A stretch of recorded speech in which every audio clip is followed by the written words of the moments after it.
Welcome महाराज। Yes, Hare Krishna. महाराज Om Namo Bhagavate Vasudevaya. Om Namo Bhagavate Vasudevaya. Om Namo Bhagavate Vasudevaya.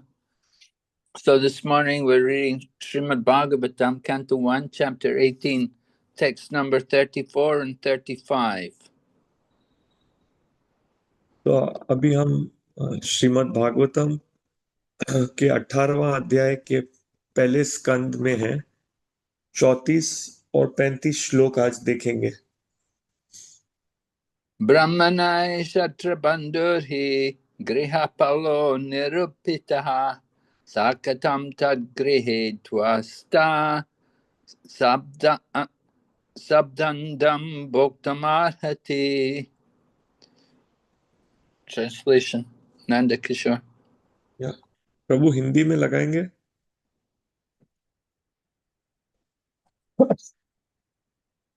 अनुवाद शिला प्रभुपाद जी के द्वारा। जय शिला प्रभुपाद। राजाओं की संतानें निश्चित रूप से द्वार रक्षक कुत्ते नियुक्त हुई हैं और उन्हें द्वार पर ही रहना चाहिए। तो किस आधार पर ये कुत्ते घर में घुसकर अपने स्वामी की ही थाली में खाने का दावा करते हैं? तात्पर्य शिला प्रभुपाद जी के द्वारा। जय शिला प्रभुपाद।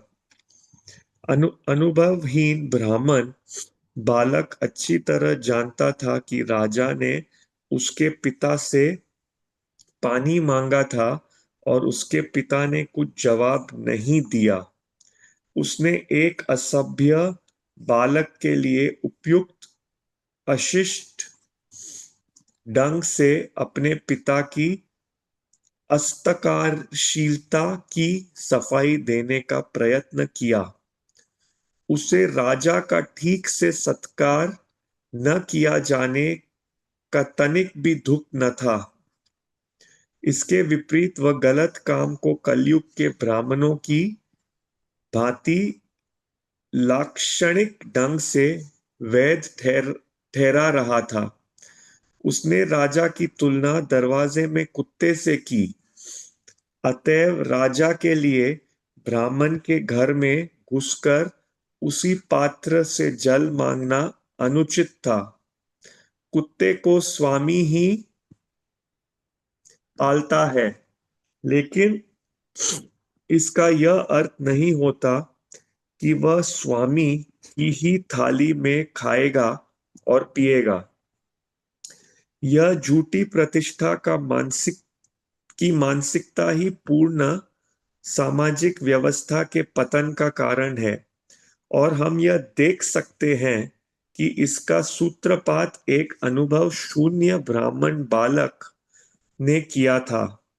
जिस प्रकार कुत्तों को कमरे तथा चूल्हे चौके में नहीं घुसने दिया जाता, भले स्वामी ने ही कुत्ता पाल रखा हो, उसी प्रकार श्रृंगी के अनुसार राजा को कोई अधिकार नहीं था कि वह शमीक ऋषि के घर में घुसता।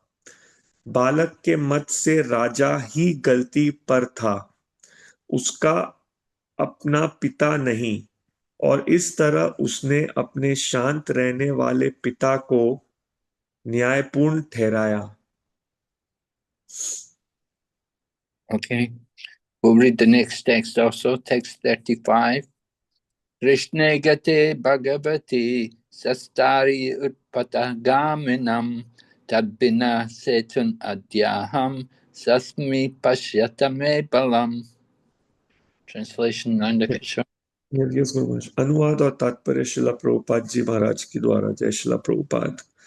सबों के परम शासक भगवान श्री कृष्ण के प्रस्थान के पश्चात हमारे रक्षक तो चले गए, लेकिन ये उपद्रवी फल फूल रहे हैं। अतएव इस मामले को मैं अपने हाथ में लेकर उन्हें दंड दूंगा। अब मेरे पराक्रम को देखो। वह अनुभवहीन ब्राह्मण अल्प ब्रह्म तेज से गर्वित होकर कलयुग के जादू से प्रभावित हो उठा। महाराज परीक्षित ने कलयुग को 4 स्थानों में रहने की छूट दे दी थी, जो कि पहले कहा जा चुका है, किंतु राजा के अत्यंत दक्ष शासन में कली को इन नियत स्थानों में कहीं भी रहने को स्थान न मिल पाया। अतएव कलयुग अपनी सत्ता जताने की ताक में था और भगवान की कृपा से उसे इस गर्वित अनुभवहीन ब्राह्मण बालक रूप में छिद्र मिल ही गया। यह छोटा सा ब्राह्मण विनाश के लिए अपना तेज दिखाना चाह रहा था और उसने महाराज परीक्षित जैसे महान राजा को दंड देने की दृष्टा की। वह भगवान कृष्ण के प्रयाण के बाद उनका स्थान ग्रहण करना चाह रहा था। ये उन उपद्रवियों के कुछ महत्वपूर्ण लक्षण हैं जो कली के प्रभाव से श्री कृष्ण का स्थान लेना चाहते हैं। थोड़ी सी शक्ति से संपन्न होकर एक उपद्रवी भगवान का अवतार बनना चाहता है। इस संसार से भगवान कृष्ण के प्रयाण के बाद कई मिथ्या अवतार हुए हैं और वे भोली भाली जनता की आध्यात्मिक आज्ञाकारिता को स्वीकार करके अपनी झूठी प्रतिष्ठा बनाए रखने के लिए जनता को गुमराह कर रहे हैं। दूसरे शब्दों में, कली को इस ब्राह्मण पुत्र श्रृंगी के माध्यम से अपना शासन जताने का अवसर प्राप्त हो सका। ओम ज्ञानतिमिरन्धस्य ज्ञानाञ्जनशलाकया चक्षुरुन्मीलितं येन तस्मै श्रीगुरवे नमः। वंशकल्पतरुभ्यश्च कृपासिन्धुभ्येव च पतितानां पावनेभ्यो वैष्णवेभ्यो नमो नमः। जय श्री कृष्ण चैतन्य प्रभु नित्यानंद श्री अद्वैत गदाधर श्रीवासदि गौर भक्तवृंद। हरे कृष्ण कृष्ण कृष्ण हरे हरे, हरे Ram Ram Ram Hare Hare. So we hear the sorry, Guru Maharaj, your video is off, Guru Maharaj. You want my video on? Yeah, yes, Guru Maharaj, please, kindly. Yes, Guru Maharaj. So in these two verses we hear about problems created by the power of the young boy Shringi, who was the son of Samika Rishi. तो इन 2 श्लोकों में हम सुन रहे हैं ये छोटा बालक श्रृंगी जो समीक ऋषि का पुत्र था, उसने क्या मुसीबतें खड़ी कर दी। So the Vedic system, in the Vedic system there is division of society, there is the Varnashram system, and that system was the creation of the Lord himself, as described in Bhagavad Gita. तो वैदिक समाज में हम देखते हैं वर्णाश्रम धर्म की प्रक्रिया चलती है और ये वर्णाश्रम धर्म भगवान कृष्ण द्वारा ही आया है, जैसा हम भगवत गीता में देखते हैं। But we see how it can go wrong when it's abused by people like Shringi. पर हम देखते हैं ये वर्णाश्रम धर्म कैसे गलत उपयोग किया जा सकता है जब गलत व्यक्ति जैसे श्रृंगी उसका उपयोग कर रहे हैं। तो The Vedic system, there's meant to be cooperation between the Brahman, Kshatriya, Vaishya, Sudra, because they're all parts of the one body, the social body. So they're meant to work together to help each other. तो वैदिक समाज में हम वास्तव में जो सब वर्ण हैं इनको आपस में सहयोग करके चलना चाहिए। ये वैदिक समाज में ये ऐसे हैं कि ये अलग अलग अंग हैं एक ही शरीर के, तो इनको साथ में एक दूसरे का सहयोग करके चलना चाहिए। But you can see here Shringi, he's saying the Kshatriyas, the king, is like a watchdog. And he had no right to enter the home of a Brahmana and ask for water.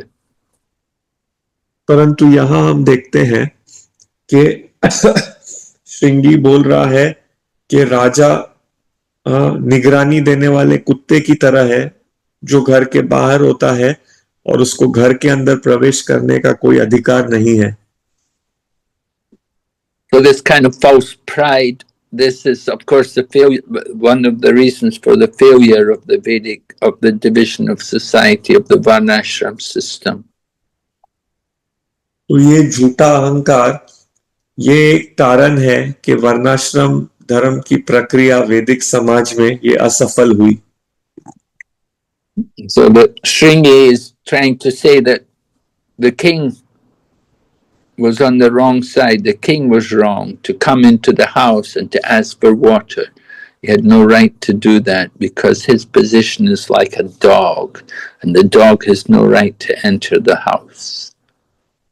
तो यहाँ श्रृंगी कह रहा है कि महाराज परीक्षित की स्थिति घर के बाहर रहने वाले कुत्ते की तरह है और एक उनको घर में अंदर आने का अधिकार नहीं है जैसे कुत्ते को घर में अंदर आने का अधिकार नहीं होता.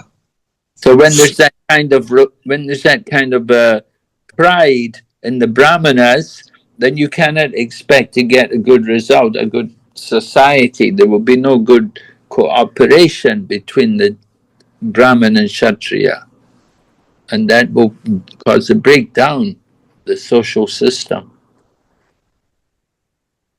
तो अगर ब्राह्मण में इस प्रकार का झूठा अहंकार है तो सही से ब्राह्मण और क्षत्रिय मिलके एक दूसरे का सहयोग करके समाज में नहीं रह पाएंगे और इसके कारण वर्णाश्रम धर्म असफल हो जाएगा समाज में. And the unfortunate thing is that Shringi, because he's the son of Samika Rishi, he's the son of a Brahmana, he has some power, he has this Brahma Tejas, and he has enough power to be able to do things like to curse people to die. So this is a very dangerous situation. तो क्योंकि श्रृंगी ब्राह्मण का पुत्र है, उसके पास ब्रह्म तेज है, तो उसमें ये शक्ति है कि वो किसी को श्राप दे सकता है और श्राप से किसी को मार सकता है. तो ये बहुत खतरनाक चीज है.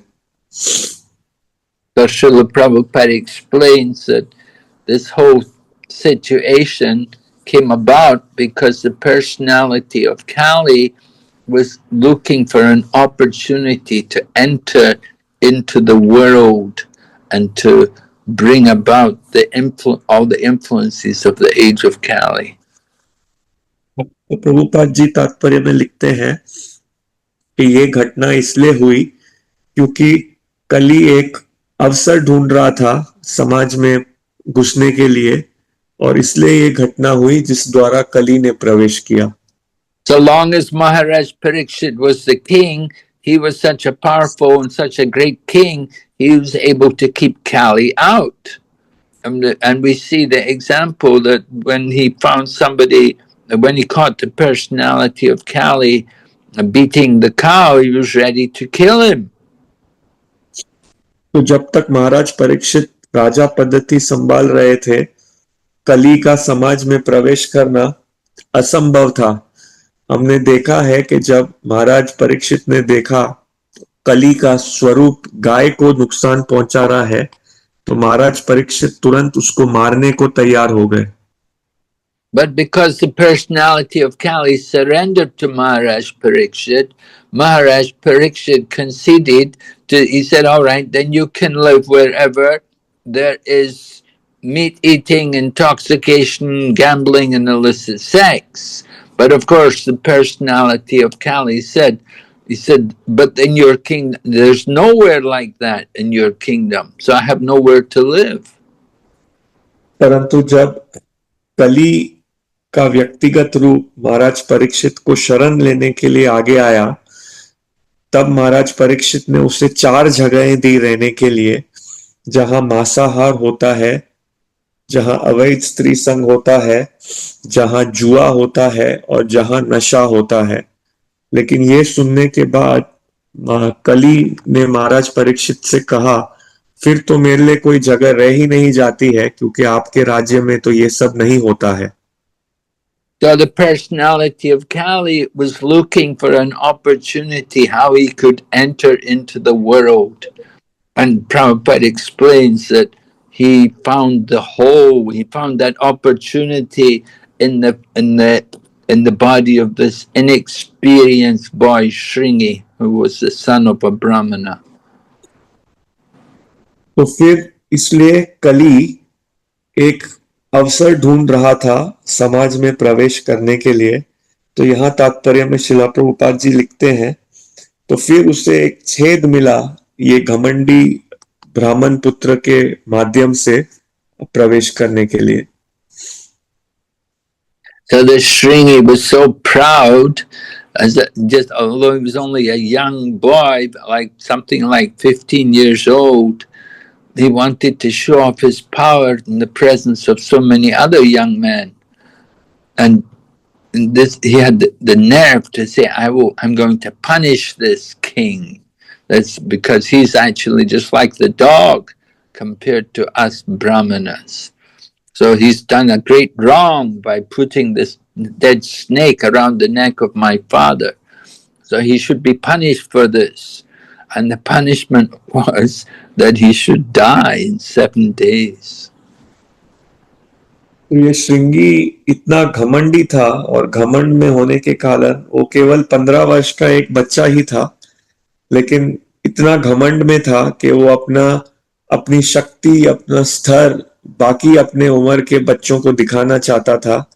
और इस घमंड के कारण उसने कहा कि ये जो महाराज परीक्षित हैं, ये कुत्ते के जैसे मेरे घर में प्रवेश किए और मेरे पिता के गले में मृत सर्प रख दिया, तो ये गुनहगार हैं और इसके कारण उन्हें मैं दंड दूंगा, और दंड ये होगा कि उनको श्राप दूंगा कि 7 दिन में उनको मरना होगा। So Srila Prabhupada explains in the purport that Maharaj Parikshit's mood is that he wants to be the controller. He wants to take the place of Lord Krishna, who had already departed from the world. And this was his mood, that he thought, I will put the curse on this king. So this a very dangerous situation. तात्पर्य में शिला प्रभुपाद जी लिखते हैं कि श्रृंगी ऐसा सोच रहा था कि कृष्णा चले गए हैं, तो अब मैं इसका फैसला अपने हाथ में लूंगा, मैं इस व्यक्ति महाराज परीक्षित को दंड दूंगा, और कृष्णा के जाने के बाद ये कार्य मैं करूंगा।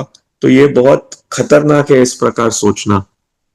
When someone has just a little opulence, a little power, they become so proud. And here we see this boy Shringi, because he's a Brahmana and because he has some Brahminical power, he thinks he can become God himself. He thinks he can be the controller, or he thinks he's an incarnation of God. तो हम देखते हैं किसी को थोड़ा सा कुछ शक्ति प्राप्त होता है तो घमंड में आ जाता है और सोचने लगता है मैं भगवान हूं। तो उसी प्रकार से यहाँ पर ये छोटे बालक को थोड़ा ब्राह्मण तेज है, लेकिन वो घमंड के कारण वो सोच रहा है कृष्ण के जाने के बाद अब वो भगवान का कार्य करेगा। So Prabhupada explains how in Kali Yuga we have so many people all trying to be God.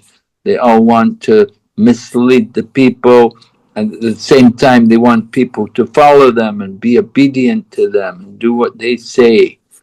So this is the nature of Kali Yuga. तो शिला प्रभुपाद जी तात्पर्य में लिख रहे हैं कि ये कलयुग में इस प्रकार के कई व्यक्ति हैं जो खुद को भगवान घोषित करने की कोशिश करते हैं, लोगों को गुमराह करने की कोशिश करते हैं और चाहते हैं कि लोग उनके कहे गए बातों का पालन करें और लोग उनके आज्ञाकारी बने। In the very beginning of Srimad Bhagavatam, in the first chapter, Srila Vyasadeva has already described the qualities of people, how the qualities of people in the Kali Yuga will be, that they will be misguided and they will be unlucky. So we can see this happening through people like this son of a Brahmana, Shringi. तो श्रीमद् भागवतम के शुरुआत में ही पहले अध्याय में श्रीला प्रभुपाद जी बताते हैं कलयुग के व्यक्तियों में क्या क्या अवगुण होंगे। तो वो कलयुग के व्यक्ति दूसरों द्वारा भ्रमित होंगे, वो दुर्भागी होंगे, और ये सब हम देख सकते हैं। ये ब्राह्मण पुत्र, जो ये घमंडी ब्राह्मण पुत्र है श्रृंगी, उसके चरित्र में। So we see how dangerous it is to give anyone some power. That power, we have generally we say power corrupts. You give someone a little power, and if they're not properly qualified, that power will cause they'll become corrupted and degraded and abuse that power. तो इस प्रकार से बहुत खतरनाक है किसी को शक्ति देना। ऐसा कहा जाता है कि अगर हम किसी को शक्ति दें तो वो उस व्यक्ति को भ्रष्ट कर सकता है। अगर वो व्यक्ति जिसको हमने शक्ति दी है, अगर वो व्यक्ति योग्य नहीं है उस शक्ति के लिए, तो फिर वो शक्ति द्वारा अपना पतन कर देगा और वो शक्ति का दुरुपयोग करेगा। It's a very dangerous thing for people to have a little power. And we can see how this boy Shringi abused the power which he had to punish such a personality as Maharaj Parikshit, who was a great soul, and to punish him with a death penalty was a very harsh and unjust way of dealing with the situation. तो इस प्रकार से अगर लोगों को थोड़ी भी शक्ति दी जाए तो उसका दुरुपयोग करते हैं, उसका शोषण करने लगते हैं। जैसे कि यहाँ पर हम देखते हैं कि श्रृंगी अपने शक्ति का दुरुपयोग कर रहा है, महाराज परीक्षित को दंड दे रहा है, जो एक महान व्यक्ति हैं महाराज परीक्षित, और वो भी दंड दे रहा है कि उनको मृत्यु प्राप्त होगी। तो अपने जो शक्ति है उसका दुरुपयोग कर रहा है और वो फैसला लिया उसने ये दंड कर देके, जो वास्तव में अन्यायपूर्ण है। So Kali Yuga, we have this problem. Of course, the Kali Yuga, we see there's no real Brahmanas anymore. The Brahminical powers are all gone. They're all lost because of the corruption, because of the degradation of the Brahminical culture. They've lost all their power. तो इसलिए कलयुग में हम देखते हैं ब्राह्मणों ने अपनी शक्ति खो दी है, क्योंकि ब्राह्मण गिर चुके हैं। इसलिए जो ब्राह्मण की शक्ति होती है वो अब वे खो चुके हैं।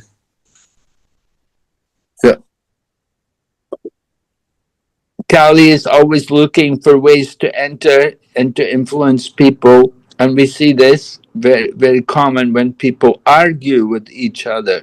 The arguing between people, this is how Kali is entering in our midst and causing the degradation of our civilization. तो कली हमेशा तरीके ढूंढते रहती है हमारे बीच में आने के लिए, लोगों को प्रभावित करने के लिए। तो ये विशेष करके तब होता है जब लोग एक दूसरे से बहस करने लगते हैं। जब लोग एक दूसरे से बहस करने लगते हैं तो ये कली मौका ढूंढ रही है उनके बीच में आने के लिए और सभ्यता का नाश करने के लिए। So the Brahmanas, of course, they are meant to guide. They're the head of the social body, and they are meant to guide the Kshatriyas. And the Kshatriyas, of course, they're meant to work in cooperation with the Brahmanas and accept their instructions. The Brahmanas are meant to give instructions for both material and spiritual development.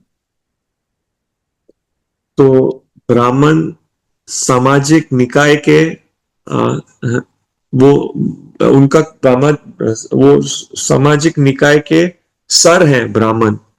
उनका काम है क्षत्रियों को मार्गदर्शन देना कि क्षत्रियों को क्या करना चाहिए, और क्षत्रियों का भी कर्तव्य है उस मार्गदर्शन का पालन करना। And when a Brahmana curses someone, it's meant to be for their benefit, for their spiritual progress. Just like Narada Muni put Nalakavera and Manigriva into the bodies of trees, but putting them into bodies of trees, it was a benefit for them because Lord Krishna would come there and deliver them. तो जब ब्राह्मण किसी को श्राप देते हैं वो उस व्यक्ति के लाभ के लिए होना चाहिए। जैसे हम देखते हैं कि नारद मुनि ने नल कुबेर और मणिग्रीव को श्राप दिया तो उनके लाभ के लिए था, क्योंकि कृष्ण आएंगे उनका उद्धार करने के लिए।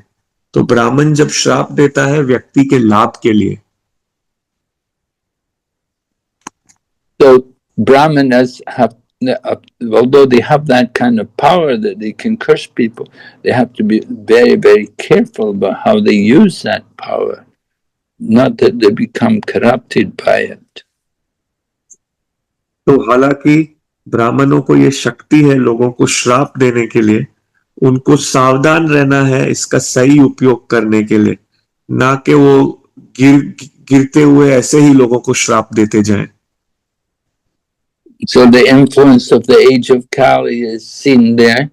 It began here, how Kali entered through this boy, Shringi, gives Kali a chance to enter in, and Kali begins to spread its influence, encouraging people in all kinds of irreligious activities, intoxication, meat eating, gambling, illicit sex. This is the nature of Kali, that he will encourage all these kind of irreligious activities. तो यहाँ पर हम देख रहे हैं कैसे कलयुग प्रवेश किया ये छोटे बालक श्रृंगी के माध्यम से, और कलयुग ऐसे ही कार्य करता है, प्रवेश करता है और लोगों को गलत काम करने के लिए प्रभावित करता है। जैसे नशा लेना, मांस खाना, अवैध स्त्री संग, इस प्रकार से कली प्रवेश करता है और लोगों को गलत काम करने पे गुमराह करता है। So we see in Kali Yuga how the influence of the age of Kali is spread everywhere practically. All the people, common people, they're all fully engaged in all kinds of irreligious sinful activities. This is the influence of the age of Kali. तो हम देख सकते हैं आज के कलयुग में कैसे कली का प्रभाव सब लोगों पे पड़ा हुआ है। सारे लोग पाप के कार्य में लगे हुए हैं। ये कली का ही प्रभाव है आज के समाज में। So the public, the ordinary people, they're taught all of these things, and they think these things, that this is the norm, that this is what everybody does, and they have no idea that there's anything wrong with these things.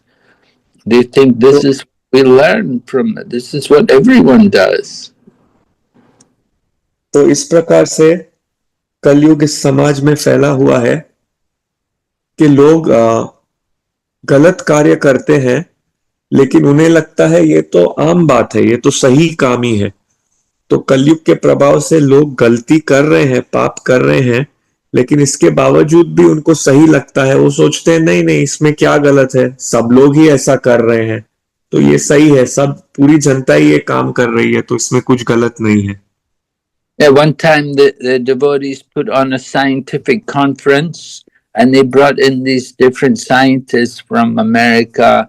Some of them were Nobel Prize winners.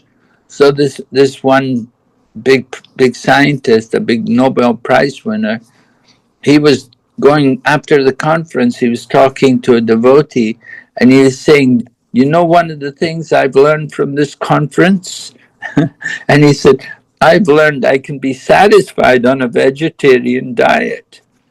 It was completely amazing to him. And he was a big Nobel Prize winner, a big scientist.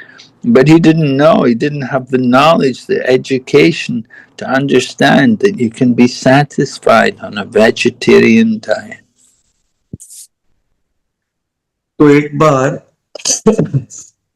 शिला प्रभुपाद जी के शिष्यों ने एक वैज्ञानिक सम्मेलन निर्माण किया था और उसमें बड़े बड़े वैज्ञानिकों को बुलाया था दुनिया भर से। तो वहां पर अमेरिका के एक बड़े वैज्ञानिक आए थे और कई वैज्ञानिक थे जो नोबेल पुरस्कार विजेता थे। तो उनमें से एक वैज्ञानिक अमेरिका के थे, उन्होंने आके ये एक भक्त से बात कही कि आपको पता है इस सम्मेलन से मैंने एक बहुत महत्वपूर्ण चीज सीखी है। तो जब भक्त ने पूछा क्या, तो उस वैज्ञानिक ने कहा मैंने ये सीखा कि एक शाकाहारी आहार से भी व्यक्ति संतुष्ट हो सकता है। तो देखिए वो इतना बड़ा वैज्ञानिक है, नोबेल पुरस्कार विजेता है, लेकिन उसको ये ज्ञान पहले नहीं था कि केवल एक शाकाहारी आहार रखते हुए भी व्यक्ति उस भोजन से भी संतुष्ट हो सकता है। So on one hand, you've got people arguing, oh no, you have to eat meat, you won't have protein. If you don't eat meat, you have to eat this is not health. So you got people like this, they will argue and the case for meat eating. And we're trying to teach them, you know, you don't need to eat meat to get protein. There's so many sources of protein in other food. You don't need to eat meat. It's people are so ignorant about these things, and they talk all this. This is the conditioning because of the age of Kali. तो हम देखते हैं कि लोग फालतू की बहस करते हैं कि नहीं आपको मांस खाना पड़ेगा, मांस नहीं खाओगे तो शरीर में प्रोटीन कैसे आएगी। इस प्रकार से लोग बहस करते हैं और वो उनका स्वाद में जुड़ा हुआ है मांस खाना। लेकिन यहाँ पर हमारा कर्तव्य है उनको सिखाना। लोग इतने अंधकार में हैं कि आपको मांस खाने की कोई आवश्यकता नहीं है, और भी अन्य स्रोत हैं जिनसे प्रोटीन आपके शरीर में मिल सकता है। तो इस प्रकार से लोग इतने बद हो चुके हैं कलयुग में कि उनको लगता है कि नहीं मांस से ही शरीर को स्वस्थ रखा जा सकता है। And you've got so-called brahmanas, they drink a lot of alcohol and they eat everything. And if you ask them, they say, aren't you a brahmana? And they say, I'm a Kali Yuga brahmana. And they talk about it. They think, no, this is the standard for Kali Yuga. तो ब्राह्मण भी इतने गिर चुके हैं कि वो मांस खाते हैं, शराब पीते हैं, और जब हम उन्हें कहेंगे कि आप ब्राह्मण हो, आप ये सब नहीं कर सकते, तो हंस के मजाक करके कहते हैं हाँ मैं तो कलयुग का ब्राह्मण हूं। तो इसका मजाक उड़ाते हैं। So this all came about because the people like this boy Shringi in the very beginning, he abused his Brahminical power. So how very cautious you have to be. If you have any kind of power, any kind of authority at all, you have to be very, very cautious about how you use it because it can easily degrade people. तो यहाँ पर हम देख सकते हैं कैसे श्रृंगी ने अपने ब्राह्मणिकल शक्ति का दुरुपयोग किया। इसलिए यदि हमारे पास कोई शक्ति है तो हमको बहुत सावधान रहना है कि हम उसका कैसे उपयोग करें, क्योंकि सही उपयोग नहीं करेंगे तो हमारा पतन हो सकता है। So Kali Yuga is easy to degrade. Yeah, we can see it's a fallen age, a fallen time for people. It's very easy to degrade. We want to upgrade ourselves. We want to come up to a higher standard of living, understand what is the real value of human life and how to use it properly. So we have to be very cautious and very careful about who we hear from and who we take guidance from. तो इस प्रकार से कलयुग एक बहुत आसान समय है जिसमें हमारा पतन हो सकता है। हम ये देख ही रहे हैं, ये एक गिरा हुआ समय है। तो पतन करने के बजाय हमारा कर्तव्य है हम हमारी चेतना को ऊपर उठाएं, हम समझें कि मनुष्य जीवन का लक्ष्य क्या है और इस मनुष्य जीवन का सही उपयोग करें, ना कि कली के प्रभाव से अपना पतन करें। Okay, any questions today? कोई प्रश्न है तो आप पूछ सकते हैं।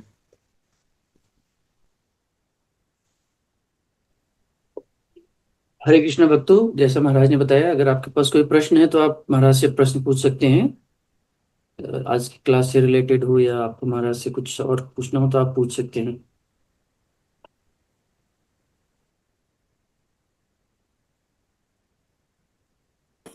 हरे कृष्णा महाराज, कोटि कोटि प्रणाम महाराज। हरे Krishna Yes, Hare Krishna. Maharaj, there is a very beautiful class and the takeaway is that we have to be very careful about the whatever power we have to use it in a proper way, and that is the one thing you have mentioned. And second thing, Maharaj, there is an impact of Kali, the influence of Kali, which is also is getting, affecting everybody. So just to understand Maharaj, now people are getting degraded. Is it because of the age of Kali or because of their own mentality or because of their own thinking, because they are getting proud and all? You have given the example of Shringi Rishi. So how to understand Maharaj? Hare Krishna. तो प्रभु का प्रश्न है। धन्यवाद महाराज, बहुत सुंदर कथा के लिए। तो आपने कथा में मुख्य बात जो समझाई, जो हमें घर ले जानी चाहिए, वो है कि अपनी शक्ति का सही उपयोग करना चाहिए। अगर गलत उपयोग करेंगे तो गिर जाएंगे। और प्रभु का प्रश्न ये है कि महाराज, आजकल हम देखते हैं कलयुग में लोग गिरे हुए हैं, गलत कार्य कर रहे हैं। तो इसका जिम्मेदार ये है कि क्योंकि कली चल रहा है इसलिए ये गलत कार्य कर रहे हैं, या इनकी खुद की घमंड वाली सोच इन्हें गलत कार्य कराने पे मजबूर कर रही है? Yes, what is the cause of the degradation? What is the cause of all the sinful activities? We could say, well, yeah, it's the age of Kali, but we don't have to be affected by the age of Kali. We can transcend the influence of the age of Kali if we understand properly how to engage in bhakti yoga. तो हाँ, ये सब गलत पाप के कार्यों का लोगों के पतन होने का कारण क्या है? तो एक तरीके से हम कह सकते हैं कारण है ये कलयुग का प्रभाव। परंतु इसके साथ साथ हमको कलयुग के प्रभाव से प्रभावित नहीं होना है। हालांकि लेकिन हमको कलयुग के प्रभाव के ऊपर उठना है भक्ति योग का पालन करके। If we're careful, if we practice regulative principles, then we're not in the age of Kali. We can transcend that. We have to know how to protect ourselves. Just like when there's an epidemic, we have to protect ourselves from the disease. So Kali Yuga is like that. It's like it's like a big virus which is spread everywhere. So people get influenced by it. So we have to protect ourselves from it. तो ये कलयुग का समय चल रहा है, लेकिन हमको अपनी सुरक्षा करनी है इससे। जैसे कि जब कोई महामारी होती है समाज में तो लोग अपने आप बचाव करते हैं उस महामारी से, उसी प्रकार से ये कलयुग एक बहुत बड़ी महामारी है अब ये समय में। तो हमें अपनी सुरक्षा करनी है इस कलयुग के प्रभाव से। And we see also Srimad Bhagavatam, the sages asked, they said, so long as Lord Krishna was present, he was the personification of religious principles. But now Krishna's left the planet, so where are the religious principles now? And the answer was given there in the Srimad Bhagavatam. So if we take shelter of Srimad Bhagavatam, then that can protect us from the age of Kali. तो जैसे श्रीमद् भागवतम में हम देखते हैं, जो ऋषि मुनि नैमिषारण्य में थे वो एक प्रश्न पूछते हैं कि कृष्ण के जाने के बाद अब धर्म कहाँ है, क्योंकि कृष्ण चले गए हैं। हाँ, तो उत्तर में दिया जाता है कृष्ण के स्वधाम जाने के बाद धर्म के सिद्धांत श्रीमद् भागवतम में है। तो यदि हम श्रीमद् भागवतम का आश्रय लेते हैं तो कली के प्रभाव से बच सकते हैं। So like we're doing every day, discussing Srimad Bhagavatam, this is very helpful to protect us from the age of Kali. We learned to be very cautious about any kind of power or opulence which we have. We learn to be very careful, not to be degraded. जैसे हम हर रोज प्रतिदिन यहाँ पर सुबह श्रीमद् भागवतम का आश्रय ले रहे हैं, तो ऐसा करेंगे तो हमें स्मरण रहेगा कि हमें शक्ति का दुरुपयोग नहीं करना है, शक्ति का सही उपयोग करना है, वरना हमारा पतन हो सकता है।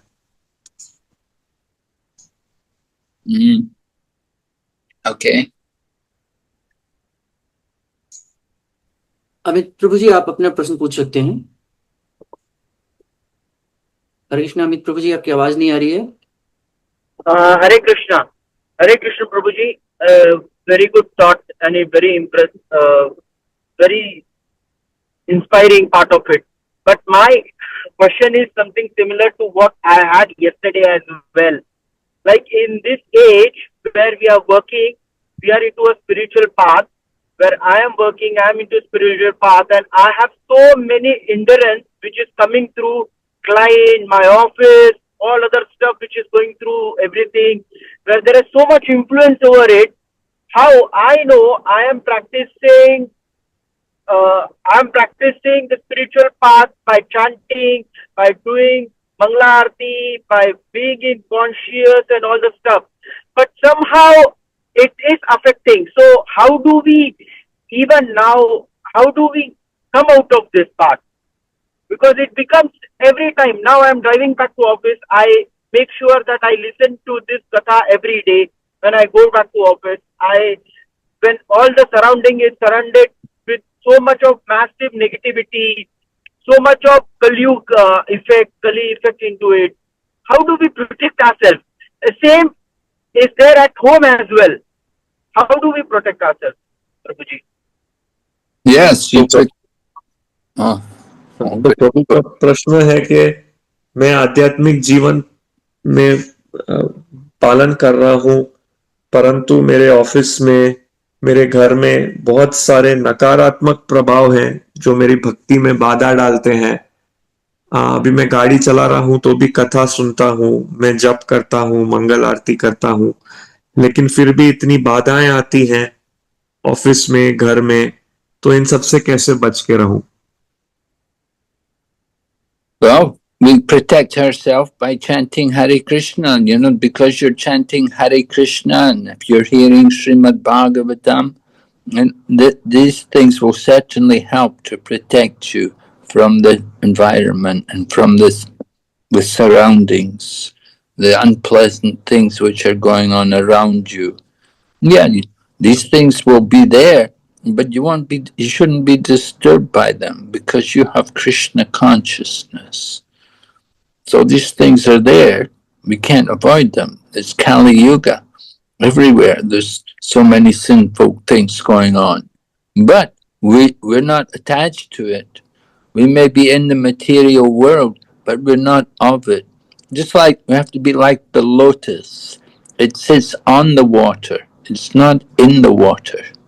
Right? So we may be in the world, but we're not of the world. We're not caught up in the same activities all these other people are doing, because we're practicing Krishna consciousness. तो महाराज बता रहे हैं कि आप अपनी सुरक्षा कर सकते हो भगवान का नाम लेके, श्रीमद् भागवतम का आश्रय लेके आप अपनी सुरक्षा कर सकते हो इन प्रभावों से। तो कलयुग है तो ये सब चीजें आपके सामने रहेंगी ही, लेकिन आपको प्रभावित नहीं होना है। एक भक्त इनसे प्रभावित नहीं होता है, वो जानता है ये तो है, वो भगवान के नाम और कथा का आश्रय लेता है और इन चीजों से भक्त प्रभावित नहीं होता है। तो इस प्रकार आपको भगवान के नाम का आश्रय लेके आप इन सब जो आप बाधाएं आपके आजू बाजू हैं, इनसे आप प्रभावित रह सकते हैं। Did you say about the lotus flower?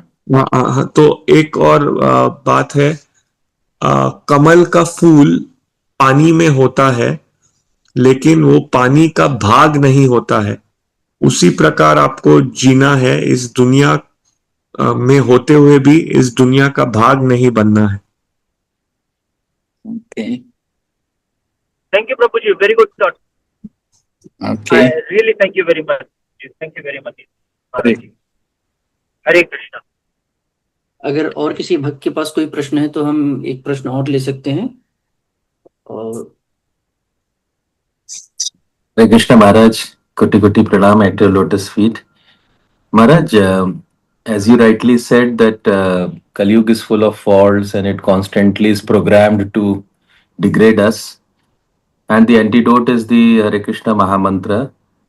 So till the antidote works, there is a period which where we are susceptible to falling back or get influenced by Maya or Kali Yuga, whatever we say. So that particular period of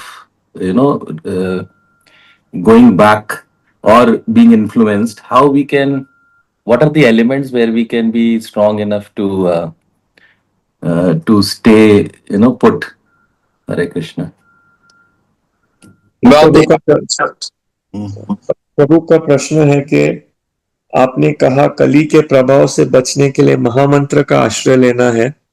महामंत्र ही औषध है, परंतु जब तक ये औषध काम करता है एक समय होता है, और उस समय हम अधिक प्रवृत्ति में रहते हैं इन कलयुग के अवगुणों में गिरने के लिए। तो वो समय जब तक ये हम पर काम करने लगे, हमें कैसे सुरक्षित रहना चाहिए? So to protect herself at that initial stage, we need association. The association is very, very important. We have to associate.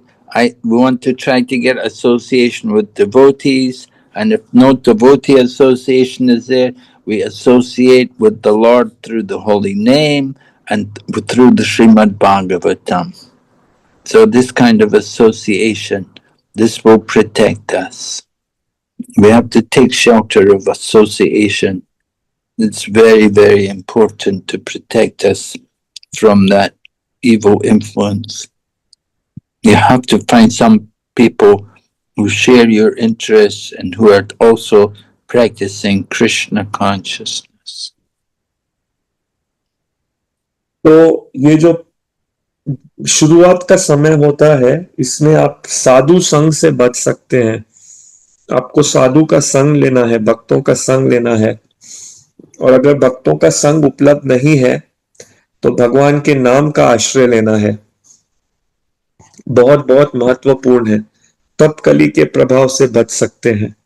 तो इसलिए आप उन व्यक्तियों का संग करना है जो आपकी तरह ही उनकी सोच है और जो कृष्ण का आश्रय ले रहे हैं।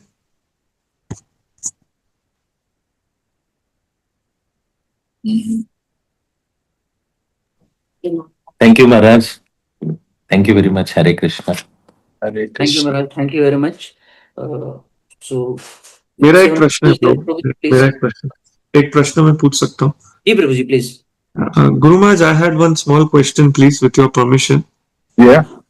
So Maharaj, you explained during the class that Kali enters via the medium of argument. But sometimes we see in this material world, we are blamed for certain things. It can be in spiritual life or material life. Sometimes some acquisition falls upon us. And at that time, if we give a clarification about our situation, is that considered to be an argument, or should we just accept it even if we have something to say on our behalf and move on just to avoid the argument? So giving a clarification, explaining our position that this was the reason why it happened, it was not exactly like this. Is that clarification also considered to be an argument, or that that is necessary at that moment, महाराज. तो मैंने महाराज जी से प्रश्न पूछा कि कथा में बताया गया था कि कलयुग में कली प्रवेश करती है बहस के माध्यम से, लेकिन कभी कभी हम देखते हैं हमारे जीवन में हम पे कभी आरोप लगते हैं, वो चाहे आध्यात्मिक जीवन में हो या भौतिक जीवन में, और हमें हमें हमारी सफाई में कुछ कहना पड़ता है. तो उस प्रकार की बात सफाई में कहना ये भी बहस करने के बराबर है. हमें छोड़ देना चाहिए अपने सफाई में कहने के लिए, या हम अगर वो केवल अपनी सफाई बयान कर रहे हैं तो वो बहस में नहीं आएगा, ये समझना है. Yes, well, you have to consider the people you're talking with. You know, some people have a very argumentative nature, and if you know, you may not want to get into an argument with them. So sometimes, you know, you just accept it, just be quiet. Other times, you may be you may be justified to speak out and to explain the circumstances and what happened. Try to pacify the party. You have to consider everything in terms of the person you're dealing with, the circumstances which are involved. You know, it's not so easy to know every time, but you know, you have to consider if this person has a very argumentative nature, and they often are, then you don't want to get into the argument with them. Definitely sometimes better just keep quiet. And other times you may want to be able to, you may be able to defend yourself and explain everything properly to them. And they may be reasonable and willing to listen. But if the party is not so receptive, so willing to listen, you don't want to waste your time. Better just to keep quiet. Thank you महाराज. तो महाराज ने बताया कि आप उस व्यक्ति से बात करो या अपनी सफाई दो या ना दो, ये निर्भर करता है सामने वाले व्यक्ति पे. अगर सामने वाले व्यक्ति का स्वभाव ही है कि बहस करते रहना, तो बेहतर है आप चुप हो जाओ, क्योंकि वो व्यक्ति का स्वभाव ही है बहस करना. तो बहस में घुस के कुछ फायदा नहीं होगा. लेकिन अगर व्यक्ति सुनने के लिए तैयार है तो आप आपकी सफाई में कह सकते हो कि नहीं, स्थिति ऐसी थी, ये ऐसा था, और शायद वो आपकी बात को स्वीकार भी कर लेवे. लेकिन अगर व्यक्ति बहस करने के मनोभाव में ही है तो फिर उस समय चुप कर जाना बेहतर है. तो ये निर्भर करता है सामने वाले व्यक्ति पे आप क्या व्यवहार करोगे, ये महाराज जी ने बताया. Okay.